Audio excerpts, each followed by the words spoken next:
everyone, Charlene Bauer, Ladies Off-Road Network, and we are live from the shop today. Let's roll off-road. Look, getting dirty. It is time to get ready to go to Moab. Who's coming to Moab with us? It's going to be a celebration. It's going to be fun. I hope that you're planning on coming. If not, now is your last moment. You need to message me, email me, text message me, something, go in, sign up. Last moment. Moab next week. We're on our way. We're going to have a fun time. It's going to be awesome. All right. But to make things awesome, we have to have vehicles that are awesome. So hopefully all of the vehicles that are coming to Moab are getting their checks in and making sure that everything is good with their fluids and with their drivetrain and with anything that's visibly a challenge, because, well, I don't want to work on anything during the week. That's not fun. We want to have a relaxing evening time, not a hustle, let's work in the garage and make things work again time. So, as you all know, I had my set of challenges a couple weeks ago. And so what we're doing right now is just like following up on all those challenges and making sure that things are coming back together again. So I got Yukon gear and axles put into the rear gear set. Dana, they're 44s, so everything is in there and fancy and happy and looks really good. We did the 500-mile oil change just now. Man, it looked perfect. It looked really perfect. And we also shot a quick video on why the break-in process is super important when you change your gears. It's way more important than most people realize. And a lot of times, here, let's just break it down super simple, super fast. It has to do with metal, right? Metal expands and contracts as it heats up and warms up. And remember, you got your pinion gear and you got your ring gear, and so they work together in there. And so they expand and contract and expand and contract. And they got to make sure that they fit together nicely. If you expand too fast, you get too hot right away, you're not paying attention to your mileage and your heat and your axle, all of a sudden, whoosh, it expands. And then it needs to contract. Well, it doesn't contract correctly because it's too hot. You didn't go through that cycle of letting it gently get to know each other. It's like dating. You got to date a couple times first, easy, just go to dinner, and then you decide to go on the big weekend long trip. Right? So you got to date a little bit, and then boom, we go on the trip. So that's what we did. We got our 500 miles in, checked it, drained the fluid, everything looks great. I also everything blew out. So I also put in a new locker. This is the beauty of being at the shop. So here is a Grizzly locker. This is what the inside of the locker looks like. Andrew's gonna come out in a minute. Maybe. We'll see. He said that his stage name is Vanilla something or another. We'll have to ask him. But he also said he'd never be late. It's right on time, huh? Yep. So we'll get him to talk about lockers for a second, because that'll be more entertaining while I try and hold it. And so we got the lockers in, but they're air lockers. So with that, you have to have air that comes into your locker system. And thanks to ARB, I got this awesome dual air compressor. This is really neat because it's not just like a simple air system that you can put in and have it working for you. This is the dual air. So this will also allow me to have onboard air, which is another way of filling tires. So that's pretty exciting here. This will go under the hood. We have a nice mount coming for it. And that is that portion, but there's more. I actually kind of like this spot because fancy BFG tires and the Raceline wheels. I don't have to do anything there because they're all set. But I also got some new drive shafts. I'm really excited about that. He's out test driving right now. I think I just heard it come back. Nope, not quite. So we got some new drive shafts. So I ended up having the stock drive shafts underneath there. And so we went ahead and put in the JE Real drive shafts. Now, you guys that have been on our e-workshops have been around where we've been doing that and talking about drive shafts. So the drive shaft is what goes from your axle to your transfer case That's your front drive shaft, and then your rear drive shaft goes from your transfer case to your rear axle, right? So you have the two drive shafts that are in there. The interesting part is when you go from your stock one to an aftermarket one, the way that it mounts onto the pinion is different. So you're also looking at what we call pinion angles, making sure that once it's down on the ground, not at full droop. Full droop is when it's up on the lift, right? And your axles are hanging as far down as possible. That's what we call a full droop. But when it's sitting on the ground, nice and level, what that axle, what the drive shaft angle looks like in relation to the pinion. So that's what we're working on right now, because I do have a lift on mine, so we're just making sure that ooh, sounds like we have some squeaky brakes on the old roly-poly Jeep here. So that's what we're working on right now. Test drove it once, had a little bit of vibration at about 75, which is about the speed I drive. So they worked on it a little bit, and he just took it right back out for a test drive right now. And I'm alive at 5. I can't go, so I'm here, and that's what we got. Yeah. So I'm prepping for Moab. If you guys missed the first minute, I said tonight is the night. If you are not committed tonight, you're not coming. Period. Point blank. Out. Sorry. It's gonna be amazing. Text message me. Sign up. It's open to sign up. You can just go to our Wild Apricot and sign up. You have the email. Search your email. It says Moab, and grab the link. You can go right in there and do it. Email me, text me, message me, whatever, if you want to come, and let's get that done, because we are going to have a great time. Whole new food menu. I know this is always exciting for me. Sounds silly, but we are doing like cooking with Charlene scenes now. So whole new list of food, which I'm pretty excited about too. It's been fun to put that together. Speaking of which, we have 2 more events coming up. The November one is our leadership meeting, so those girls know about that one. But the one in December, I have really worked hard on that. I'm going to tell you guys you need to start committing to this too. No, it's not up online yet for you to commit, but you need to start booking your tickets. There's some girls that are telling me that they're finding great flights right now, and I want you to take advantage of it. So it is December 11, 12, and 13. That's Friday, Saturday, and Sunday. All right?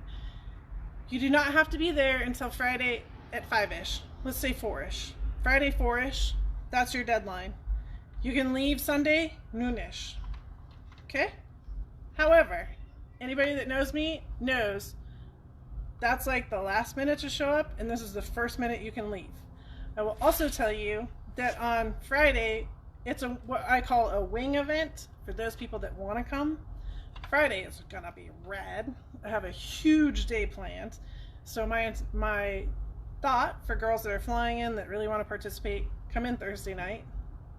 Get here sometime on Thursday, hang out, be ready for a full day on Friday. I'll be ready for you on a full day on Friday, and we'll do some fun dinner on Thursday. And then on Sunday, the wing event Sunday afternoon is going to be really fun too. So I'll let you know, it's a hike. There's a hike involved, but it might be with my new Jeep. Not this one, a new Jeep that I have that I haven't really shown anybody. Have I talked about it yet? I don't remember. Anyways, I have another Jeep. How many Jeeps can you have? Isn't it that the thing? Like, once you get Jeeps, you get lots of Jeeps. They just keep multiplying. It's a Jeep thing. Like, this one's missing a door, so does that mean we need to get another one, or we just turn it this way?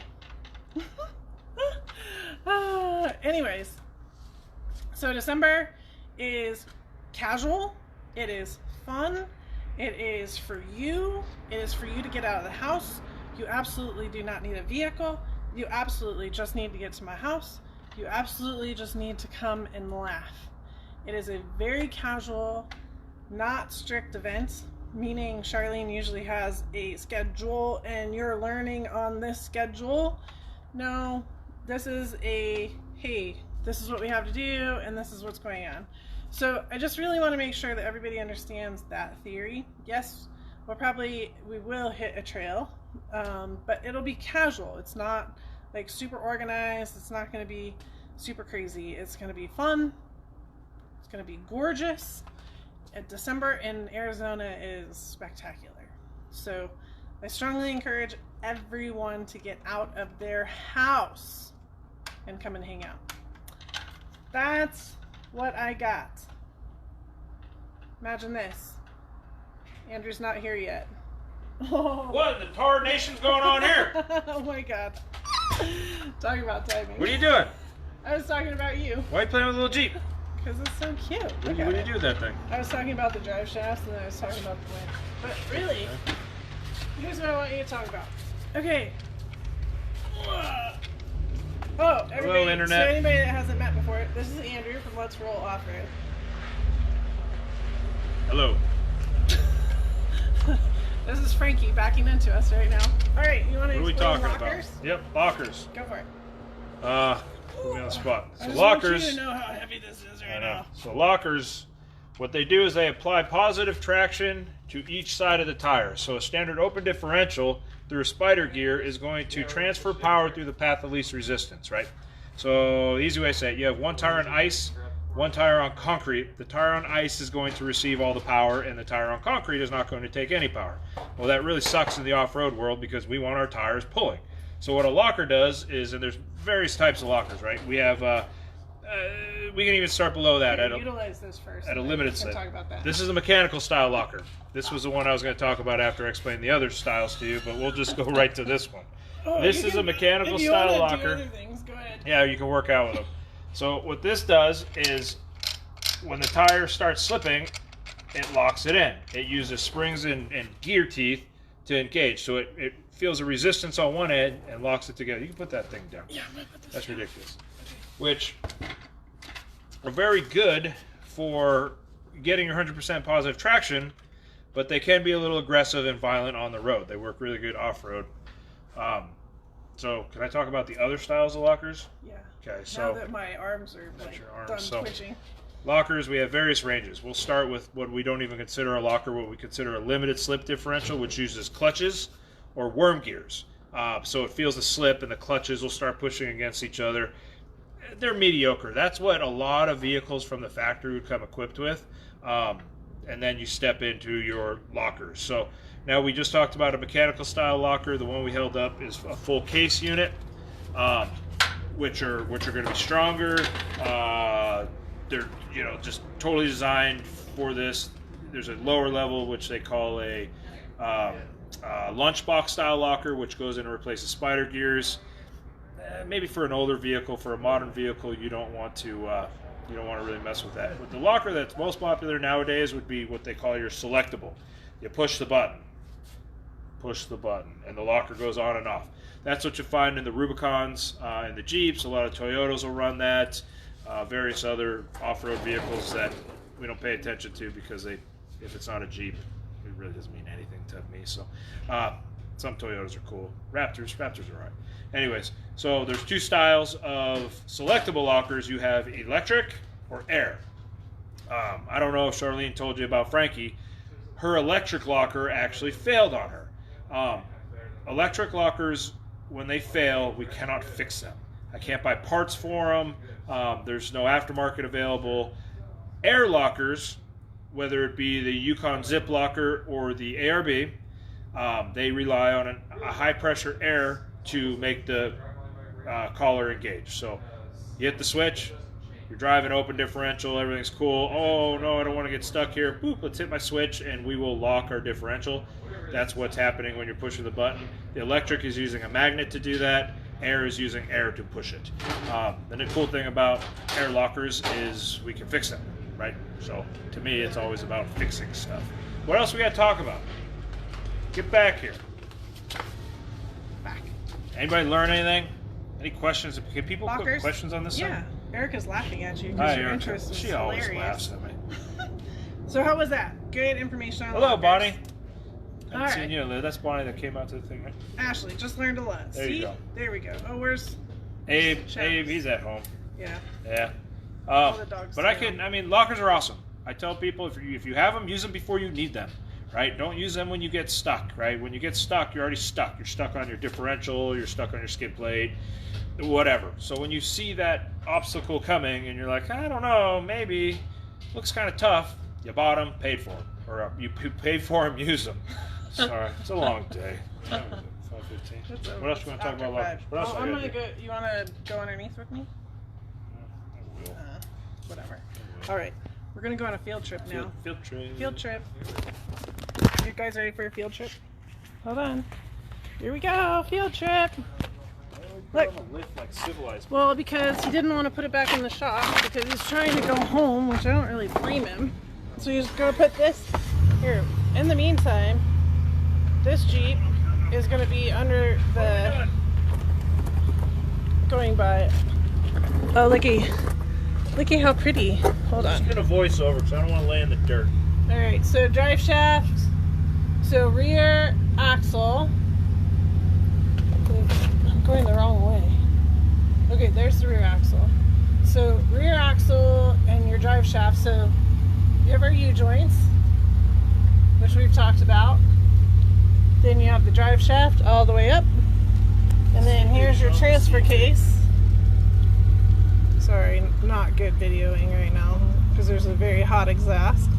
So there's your transfer case. Now that's a dual cardan joint is what we call this. Dual cardan joint, which is two U-joint systems put together. So from, y'all can read backwards. JE real driveline, which is awesome. And then, hold on, let me get my ponytail under control before we roll up to the front. Hold on. Woo, it's hot. So hot. You know what? Let me flip this around. This is silly. Oh, really? This freaking guy. Oldest trick in the book. There's a front drive shaft at the front axle and the joints, and then here we go back to the rear. This goes into the transfer case. I have no idea what you guys are seeing. Drive shafts? No, they're in the back. Alright, here's a better view of the rear. Double cardan joints right there. Which means there's two U-joints, so it has a lot of flexibility. All the way back to the rear.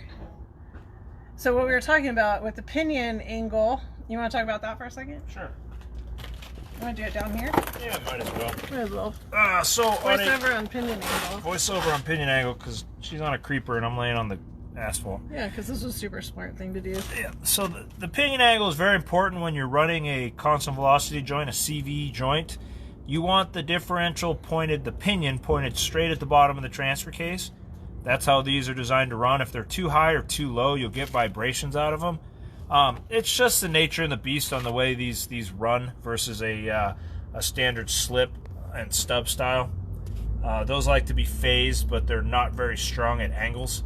This is stronger at an angle. So if you're ever changing your drive shaft, make sure that you can adjust your control arms to get your pinion angle proper, or you're going to have a vibration, which eventually will damage the drive shaft itself. But these style of drive shafts are 100 times better than the Vickless coupler drive shafts that come stock on these things. I don't know if we got them in the back. We can talk about those. But long story short, they use a very thin wall tubing with a very large outside diameter to try to gain the strength it needs.